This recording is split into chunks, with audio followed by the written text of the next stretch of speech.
আমার পরিবার আমাকে এইভাবে দাঁড়ান ভাইয়া, আচ্ছা, আমার আপনার- পরিবার আমাকে এইভাবে পড়ার স্বাধীনতা দিতে, তাহলে আপনি বলার কে? আপনার পরিবার এভাবে স্বাধীনতা দিছে সেটা আপনি মামা আপনার রিক্সা পরিবারের চালাই ব্যাপার। খান, আপনার কাজ রিক্সা চালানো, আমার আপনি চোখে- ড্রেসিং সেন্স নিয়ে কথা বলবেন কেন? আমার চোখে পড়ছে বিদায় আপনি যদি শুরু করেন, আপনি শোনেন। আপনাদের মতো লোকের জন্য আজকে আমরা মেয়েরা স্বাধীনভাবে চলাফেরা না না করতে পারি। আপনার সাপোর্টেই কথা, আপনার পক্ষ নিয়ে কথা বলছি। ওয়েট মামা, ওয়েট।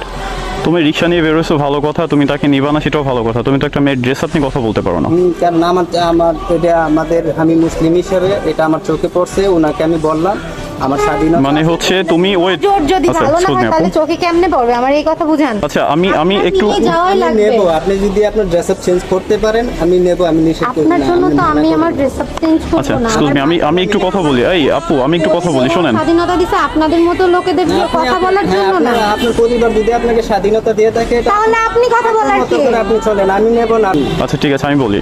প্রথমত হচ্ছে যে যখন এই পথ থেকে আমি যাচ্ছি, আমি আর ও যাচ্ছি যখন, তখন দেখলাম যে আপনি মামার হয়তোবা গামছাটা ধরে আপনি ফেলে দিয়েছেন, ফেলে দিয়েছেন। এটা কি আপনি ভালো করছেন?